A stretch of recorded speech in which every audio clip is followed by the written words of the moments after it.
Subscribe to our YouTube channel and press the bell icon for the latest updates. How to disable background synchronization on Google Chrome. Open Google Chrome browser on your computer. Click on the three dot icon located at the top right corner of the page. Go to Settings. In the left sidebar, click on Privacy and Security. Under Privacy and Security section, click on Site Settings. Scroll down to Permissions section. Click on Background Sync.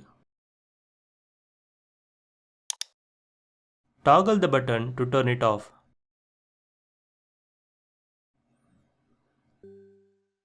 That's it. Background sync is turned off. This is how you can disable background synchronization on Google Chrome. Thank you for watching.